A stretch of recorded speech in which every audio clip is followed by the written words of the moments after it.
एक जंगल में जादुई चूड़ियों का पेड़ था। उस पेड़ के बारे में बहुत ही कम पक्षियों को पता था। एक दिन की बात है, जंगल में रहने वाली काली कौवी को उस जादुई पेड़ के बारे में पता चल जाता है। कालू जी, आपको पता है हमारे जंगल में एक जादुई पेड़ है, उसमें जादुई चूड़ियाँ लगती हैं।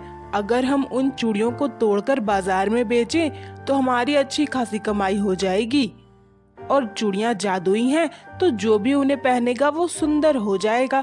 फिर तो हमारी चूड़ियाँ बहुत जल्दी बिक जाया करेंगी। अरे वाह, ये तो बहुत अच्छी बात है। चलो हम उस जादुई पेड़ से सारे जादुई चूड़ियों को तोड़ लेंगे और उन्हें बेच देंगे। ये सोचकर काली कौवी अपने पति के साथ उस जादुई पेड़ के पास पहुंचती है। पेड़ में लगे चूड़ियों को देखकर कालू कौवा कहता है, हाँ काली कौवी, तुम बिल्कुल सही कह रही थी। इस पेड़ में तो बहुत सुंदर सुंदर चूड़ियां हैं। ये तो बाजार में बहुत जल्दी बिक जाएंगी और अच्छे खासे पैसे की कमाई होगी। हाँ कालू जी, चलिए अब इन चूड़ियों को तोड़ लेते हैं। वहीं रुक जाओ तुम दोनों, मैंने तुम दोनों की बातें सुन ली है। तुम दोनों लालची हो और मेरी चूड़ियों को तोड़कर बाजार में बेचना चाहते हो, लेकिन मेरी चूड़ियों पर सिर्फ उन्हीं लोगों का हक है जो गरीब हैं और दिल से साफ हैं। तुम जैसे लालची पक्षियों के लिए मेरे पास एक भी चूड़ियां नहीं है। चले जाओ यहाँ से। अरे काली कौवी, अब हम क्या करें? ये तो ऐसे बोल रहा है, ये तो हमें चूड़ियां नहीं तोड़ने देगा। अरे कालू जी, आप डरते क्यों हैं? रुकिए, अभी इस पेड़ को बताती हूँ। काली कौवी एक कुल्हाड़ी निकालती है और कहती है, देख लो जादुई पेड़, मेरे पास कुल्हाड़ी है। अगर हमें चूड़ियाँ तोड़ने से मना किया तो मैं तुम्हें इस कुल्हाड़ी से काट डालूंगी।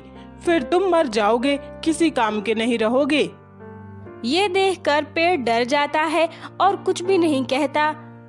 काली कौवी उस पेड़ से सारी चूड़ियाँ तोड़ लेती है और वहाँ से चली जाती है। थोड़ी देर के बाद टुनटुनी चिड़िया वहाँ आती है।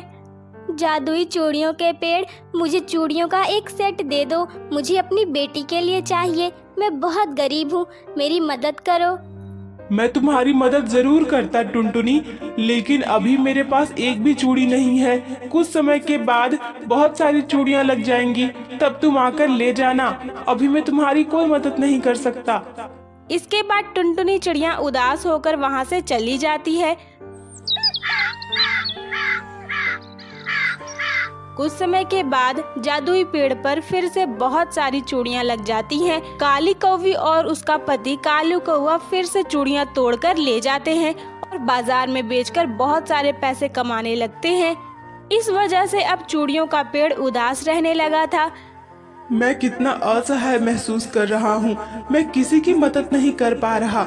मुझे यहाँ इसलिए लगाया गया था ताकि मैं सबकी मदद करूँ, लेकिन अब तो मैं कुछ नहीं कर पा रहा हूँ।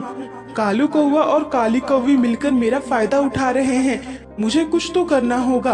अगर मैं इसी तरह डरता रहा तो मेरे साथ हमेशा यही होगा। अगर मैं किसी की मदद ही नहीं कर सकता तो मैं जीकर भी क्या करूँगा? अब चाहे जो भी हो जाए, मैं उन्हें अपनी चूड़ियाँ तोड़कर नहीं लेकर जाने दूंगा, भले ही वो मुझे काट डाले। मुझे किसी से मदद मांगनी चाहिए। अगर किसी ने मेरी मदद कर दी तो ठीक है, वरना अब जो भी होगा मैं ही करूँगा। मैं साफ साफ उन्हें चूड़ियाँ ले जाने से मना कर दूंगा। बदले में वो मेरी जान ले ले तो भी चलेगा। मैं जीकर भी क्या करूँगा इस तरह। कुछ दिनों के बाद टुनटुनी चिड़िया फिर आती है। जादुई पेड़, अब तो मुझे एक चूड़ियों का सेट दे दो। थोड़े ही दिनों में मेरी बेटी की शादी है, मेरी मदद कर दो। मैं गरीब हूँ, मैं उसके लिए चूड़ियाँ नहीं खरीद सकती। टुनटुनी, मैं खुद भी तुम्हारी मदद करना चाहता हूँ, लेकिन मैं क्या करूँ? कालू कौवा और काली कौवी दोनों मिलकर मेरे सारे चूड़ियों को तोड़कर ले जाते हैं और बाजार में बेच देते हैं। मैं मना करता हूँ तो मुझे काट डालने की धमकी देते हैं। टुनटुनी, लेकिन मैंने सोच लिया है, अब मैं ऐसा नहीं होने दूंगा। अब मैं अपने साथ होने वाले अन्याय को रोकूंगा। मैं सबकी मदद करने के लिए हूँ। अगर मैं किसी की मदद ही नहीं कर सकता तो मेरे यहाँ रहने का भी कोई फायदा नहीं। अब चाहे वो लोग मेरी जान ले ले, लेकिन मैं उन्हें रोकूंगा जरूर। क्या ऐसी बात है? तुम फिक्र मत करो जादुई पेड़, अब मैं तुम्हारी मदद करती हूँ। मैं हूँ तुम्हारे साथ, अब मैं तुम्हारी मदद करती हूँ। देखती हूँ कैसे वो लोग तुम्हारी चूड़ियाँ तोड़कर ले जाते हैं। कुछ समय के बाद जादुई पेड़ पर चूड़ियां लग जाती हैं, तो कालू कौवा और काली कौवी चूड़ियां तोड़ने आते हैं। तभी टुनटुनी चिड़िया भी वहां आ जाती है और जादुई पेड़ के एक जादुई चूड़ी से काली कौवी और उसके पति को पिंजरे में कैद कर देती है।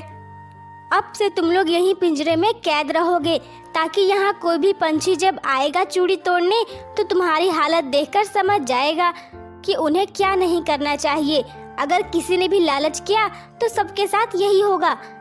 टुनटुनी, तुम्हारा बहुत बहुत धन्यवाद टुनटुनी। मैं तो खुद को लाचार महसूस करने लगा था। तुम्हारी वजह से अब मैं फिर आजाद हूँ। मैं सबकी मदद कर पाऊंगा।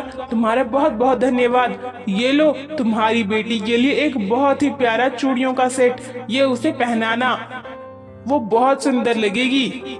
चूड़ियों का सेट पाकर टुनटुनी चिड़िया खुश हो जाती है और पेड़ को धन्यवाद करती है।